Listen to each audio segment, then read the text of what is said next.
Hello everyone, स्वागत है आप सभी का। तो आज हम यहाँ पर लास्ट आपकी जो क्लास है जिसके अंदर मॉडिफाइड मेथड हम पढ़ने वाले हैं, ठीक है, जिसको मोदी मेथड भी बोलते हैं, ठीक है। और ये मोदी मेथड किस लिए होता है, जैसे कि आपको क्वेश्चन दे दिया, क्वेश्चन में बोल दिया कि नॉर्थ वेस्ट कॉर्नर रूल से इस क्वेश्चन को सॉल्व कीजिए, ठीक है, ट्रांसपोर्टेशन प्रॉब्लम। या फिर बोल देगा लीस्ट कॉस्ट मेथड से सॉल्व कीजिए, या फिर क्या बोलेगा वैम मेथड। तीन मेथड है हमारे पास। अब तीनों मेथड में सपोज डेट आपको वैम मेथड से बोल दिया क्वेश्चन, वैसे तो किसी से भी पूछ सकते हैं। फिर बोलेंगे जो वैम मेथड से आपने सोल्यूशन निकाला इसका ऑप्टिमम सोल्यूशन निकालिए। अब ऑप्टिमम सोल्यूशन के लिए फिर यहाँ पर टेस्ट करना पड़ता है कि हमारे पास जो वैम मेथड में सबसे कम निकल के आता है ना, वैम मेथड में मिनिमम कॉस्ट आती है, तो उस मिनिमम कॉस्ट से नीचे भी क्या हम ले जा सकते हैं उसको। यानी कि अगर उससे नीचे जाएगी तो फिर एलोकेशंस चेंज हो जाएंगे। जो हमने एलोकेशंस की हैं उनमें कुछ नया एलोकेशन करेंगे तब उससे भी मिनिमम कॉस्ट हमको मिल जाएगी। सपोज दैट अगर कोई ऐसा एग्जिस्ट ही नहीं करता, वही ऑप्टिमल सोल्यूशन है, तब तो हमारे पास कोई सेम एलोकेशंस होंगे जो हमने निकाले हैं, अदरवाइज एलोकेशंस चेंज हो जाएंगे। तो ये जो ऑप्टिमिलिटी टेस्ट होता है इसी को हम बोलते हैं मॉडिफाइड डिस्ट्रीब्यूशन मेथड, ठीक है। यानी कि इसको बोलते हैं मोदी मेथड, ठीक है। सिंपल बोलिए शॉर्टकट में मोदी मेथड, इसको यूबी मेथड भी बोलते हैं, ठीक है। अब ये मोदी मेथड का बिल्कुल थ्योरी पढ़ने की कोई ज़रूरत नहीं है, बुक में तो बहुत सारा लिखा है, स्टेप्स लिखे हैं, बट स्टेप्स का कोई यूज नहीं है।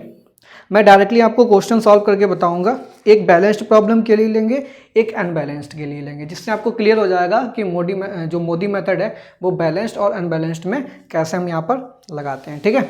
तो सबसे पहले क्वेश्चन नंबर 1 है हमारे पास, जो कि बैलेंस्ड कंडीशन का है, ठीक है। सप्लाई और डिमांड सेम आ रही है, यानी कि ये हमारे पास बैलेंस्ड कंडीशन है। और 3x4 की मैट्रिक्स बनेगी। तो यहाँ पर हमारे पास टोटल एलोकेशंस कितने होंगे, m+n-1।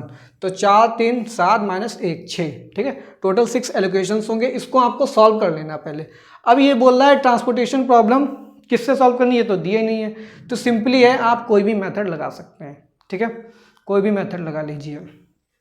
अब सपोज दैट ऑप्टिमम सोल्यूशन पूछ रहा है, तो हमको सिंपल सी बात है, ऑप्टिमम सोल्यूशन पूछ रहा है। अब ये मेथड बोला नहीं है, तो सबसे पहले तो हम सबसे कम वाले पे पहुंचेंगे, यानी कि वैम मेथड है वही सबसे कम देता है मिनिमम कॉस्ट, तो उससे ही हम इसको सॉल्व करेंगे, ठीक है।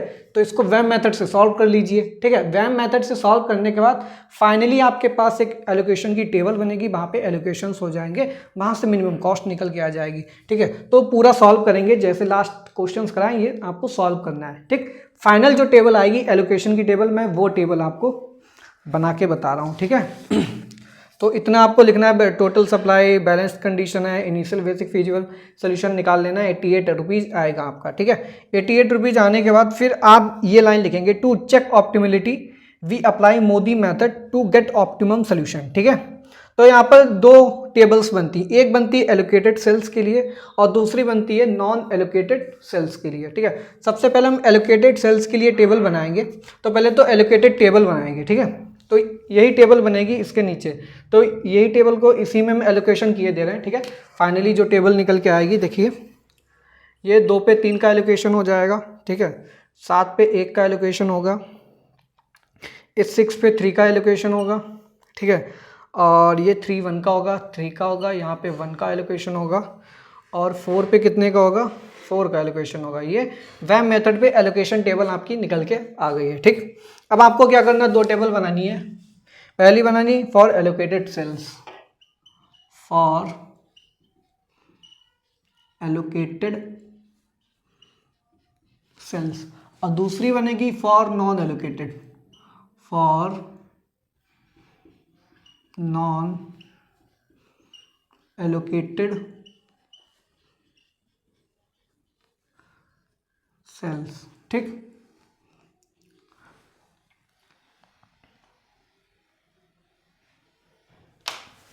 अब एलोकेटेड सेल्स के लिए फार्मूला होता है सी आई जे, यानी कि ट्रांसपोर्टेशन कॉस्ट है जो यू आई प्लस वी जे के इक्वल होती है। तो पहले तो टेबल बना लीजिए, एलोकेटेड वाली जो टेबल है, यहाँ पे केवल जो एंट्रीज एलोकेट हो रही हैं, ठीक है, केवल उनको ही हम लिखेंगे, बाकी एंट्रीज को यहाँ पर हम मेंशन नहीं करेंगे, ठीक है।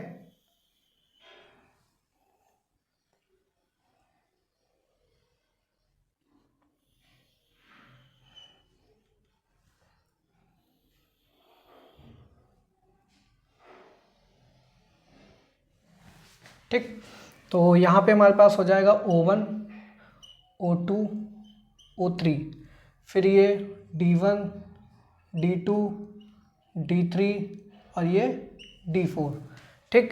फिर एलोकेशंस जहाँ पे हो रहे हैं तो ये 2 पे 3 का एलोकेशन हो रहा है, ठीक है। फिर ये डैश डैश डैश, फिर सेकंड रो में डैश डैश, ये 5 पे 3 का एलोकेशन हो रहा है, 4 पे 4 का एलोकेशन हो रहा है, फिर 7 पे 1 का एलोकेशन हो रहा है, 6 पे 3 का एलोकेशन हो रहा है, फिर इस 6 पे 1 का एलोकेशन हो रहा है और 8 पे कोई एलोकेशन नहीं है, ठीक है। तो ये एलोकेटेड सेल्स के लिए हमने टेबल बना ली जहाँ पे केवल और केवल एलोकेटेड एंट्रीज ही लिखी जाएंगी, ठीक है। फिर यहाँ पे हमारे पास जो सप्लाई है और ये हमारे पास डिमांड है, तो सप्लाई वाले में हमारे पास क्या हो जाएगा, UI हो जाएगा, ठीक है। तो ये हमारे पास U1, ये हो जाएगा U2 और ये हो जाएगा U3, ये हो जाएगा V1, V2, V3 और ये V4। अब हमको चेक क्या करना है, हमको ये देखना मैक्सिमम एलोकेशन किस रो या किस कॉलम में हो रहे हैं। इस कॉलम में 2 एलोकेशन है, इसमें 1 है, इसमें 2 है, इसमें 1 है।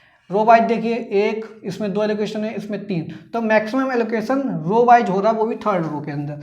तो जिस रो में या जिस कॉलम में मैक्सिमम एलोकेशंस हैं उसमें आप क्या करना है, उसकी एंट्री को UI या फिर VJ को क्या ले लेना है, 0 के को ले लेना है। सपोज दैट इस कॉलम इस रो में सारी मैक्सिमम एंट्रीज हैं एलोकेटेड, तो U3 को क्या ले लेंगे, U3 इक्वल टू 0 हो जाएगा, ठीक।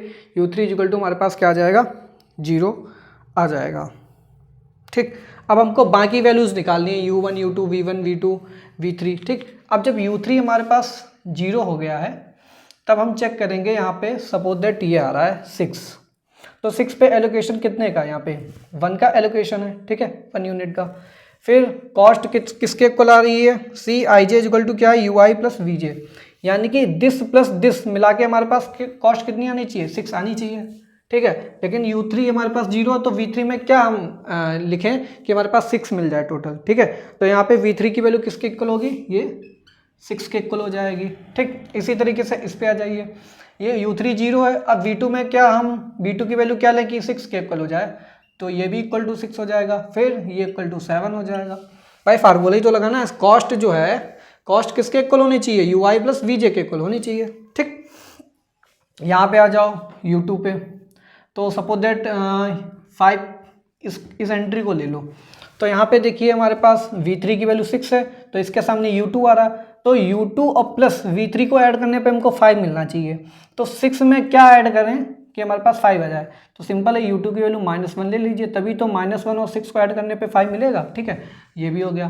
फिर अब हमारे पास क्या बचा, इसकी वैल्यू -1 आ गई, तो U2 और B4 की वैल्यू आसानी से निकाल सकते हैं हम, तो B4 की वैल्यू कितनी आएगी, तो -1 में क्या ऐड कराएं कि हमारे पास 4 आ जाए, तो -1 में 5 को ऐड करा दीजिए तो हमारे पास क्या आ जाएगा, 4 आ जाएगा। अब बचा U1, तो U1 की यहाँ से निकलेगी एलोकेटेड सेल, तो 2 मिलना चाहिए हमको, U1 और प्लस V1 को ऐड करने पे क्या मिलना चाहिए, 2, तो V1 तो 7 है, तो 7 में क्या ऐड कराएं, तो 7 में -5 जब ऐड कराएंगे तभी तो हमारे पास 2 मिलेगा, ठीक है। तो इस तरीके से U1, U2, U3, V1, V2, V3 इन सारी वैल्यूज को हमने निकाल लिया है, ठीक है। तो इसकी लैंग्वेज कैसे लिखेंगे, यहाँ पे लिखेंगे फॉर एलोकेटेड सेल्स में let us assume 1 of UI और VI equal to 0 in the row or column which has the maximum number of allocations,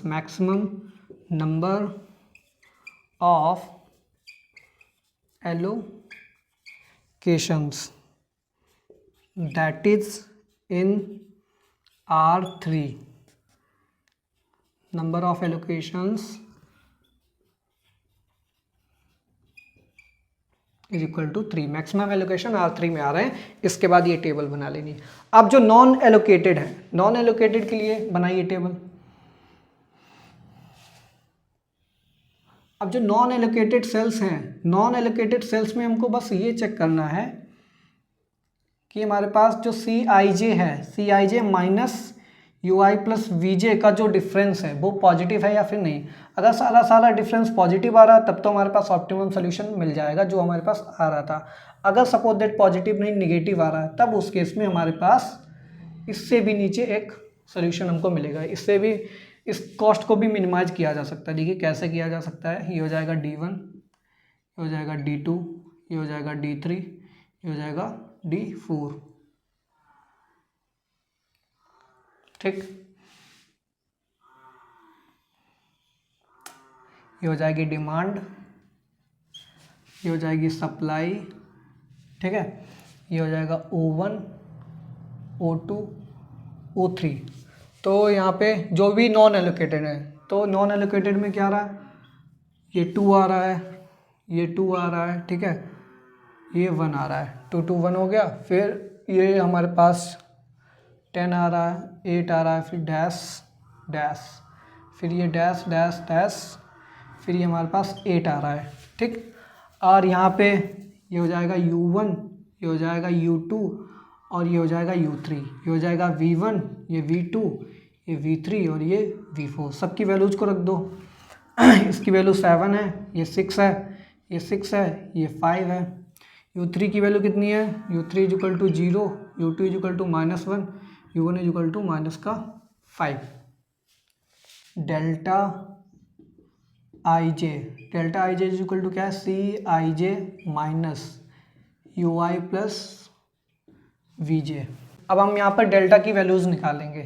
तो डेल्टा की वैल्यूज़ कैसे निकालेंगे, सपोज दैट हमारे पास फर्स्ट क्या आ रहा है, 1 और 2 पे आ रहा है, तो डेल्टा 1 2 की वैल्यू, फिर डेल्टा 1 3 की वैल्यू निकालनी है।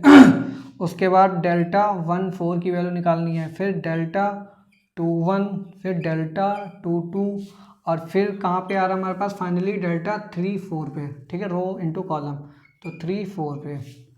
तो डेल्टा IJ, ठीक, डेल्टा IJ की वैल्यू कितनी है, ये हो जाएगा C12 माइनस U1, ठीक है, U1 प्लस V2। ये हो जाएगा हमारे पास C13 minus U1 plus V3। ये हो जाएगा हमारे पास C14 माइनस, ये हो जाएगा U1 प्लस V4। ठीक है, ये हो जाएगा C21 minus U2 plus V1। फिर ये हो जाएगा हमारे पास C22 minus U2 plus V2। फिर ये हो जाएगा डेल्टा 34। डेल्टा 34 की वैल्यू कितनी आएगी हमारे पास, ये आ जाएगी हमारे पास C34 minus U3 plus V4। ये सारे के सारे पॉजिटिव आने चाहिए, ये हमको चेक करना है यहाँ पर। ठीक है, तो C12 की वैल्यू कितनी आ रही है, कॉस्ट कितनी आ रही है हमारे पास 2 आ रही है। ठीक है, तो 2 माइनस, फिर ये हमारे पास चेक कर लीजिए U1 प्लस V2। ठीक है, U1 प्लस V2, यानी कि सिंपल है, इसके लॉन्ग कॉलम में 6 वैल्यू आ रही है और U की वैल्यू -5। तो 6 और -5 का डिफरेंस कितना आ रहा है, ये हमारे पास आ रहा है 6 और -5, तो 1 आएगा। ठीक है, 6 -5 का डिफरेंस कितना आ रहा है, यानी कि सिंपली इनको ऐड करने पे 1 आ रहा। कहाँ गया, ये हमारे पास 6 है, ये 5 है, तो ये हो जाएगा 1। फिर इस पर चेक कर लीजिए, इस 2 पे कितना आएगा, 2 पे एलोकेशन कितना आएगा, ये 6 है और ये -5, तो ये भी 1 हो गया। ठीक है, फिर यहाँ पे ये 7 है, ये -1 है, तो 7 - 1 कितना हो जाएगा, ये 6 हो जाएगा। फिर ये 6 है, ये -1 है, 6 - 1 5 हो जाएगा। फिर यहाँ पे चेक कर लीजिए, 5 है, ये 0 है, 5 प्लस 0 कितना हो जाएगा, 5 हो जाएगा। ठीक, अब इन सब का डिफरेंस देखना है हमको, तो ये हो जाएगा 2 - 1 1 आ जाएगा। फिर डेल्टा 13 पे कितना आ रहा है, कॉस्ट 2 है और एलोकेशन 1 का हुआ, तो फिर से ये 1 आ गया। फिर ये C14 का वैल्यू निकालना है, 14 का कितना है 1, तो ये 5 है, ये माइनस का 5, ये 0 आ जाएगा यहाँ पे। ठीक है, तो 1 - 0 = 1 आ जाएगा। ठीक, ये 0 का एलोकेशन हुआ यहाँ पे। फिर 21 पे आ जाओ, ये 21 की कॉस्ट कितनी आ रही है 10 माइनस इसके ऊपर जो एलोकेशन हुआ है, ये 10 - 6 = कितना है 4 हो जाएगा। फिर 22 पे कितना आएगा 8 माइनस ये एलोकेशन जो 5 हुआ है, ठीक है, ये हो जाएगा हमारे पास 3। फिर फाइनली हमारे पास 8 - 5 = 3। तो 1 1 1 433, ठीक। तो यहाँ पर सारे के सारे क्या आ रहे हैं, ये भी greater than zero, greater than zero, greater than zero, greater than zero, greater than zero, greater than zero, सारे के सारे पॉजिटिव आ रहे हैं, यानी कि हमारे पास जो सोल्यूशन मिला वो ऑप्टिमल सोल्यूशन ही है, ठीक है। 88 जो हमारे पास क्या है, ऑप्टिमम सोल्यूशन है। 10 transportation cost is ₹88 is optimal and unique, ठीक है। ऑप्टिमल भी है और साथ ही में इसका यूनिक सोल्यूशन है, ठीक है। तो इस तरीके से मोदी मेथड हम यहाँ पर अप्लाई करते हैं। एक तो एलोकेटेड सेल्स के लिए सबसे पहले हम UIVJ ठीक है, UIVJ की वैल्यू निकाल लेंगे। फिर नॉन एलोकेटेड सेल्स के लिए हम क्या निकालते हैं, ये हमारे पास EY प्लस VJ एलोकेट कराते हैं जो भी नॉन एलोकेटेड सेल्स हैं, फिर दोनों का डिफरेंस चेक करेंगे, ठीक है। तो 10 6 का डिफरेंस, 2 1 का डिफरेंस, 2 1 का डिफरेंस, 8 5 का डिफरेंस, 8 5 का डिफरेंस, 1 0 का डिफरेंस, सारे पॉजिटिव हैं तब तो ऑप्टिमल है, अगर नहीं पॉजिटिव हैं तो फिर वहाँ पर हम अपना टेक्निक लगाएंगे ठीक है। अब वो टेक्निक क्या होती है उसके लिए हम एक सेकेंड क्वेश्चन करेंगे, ठीक है।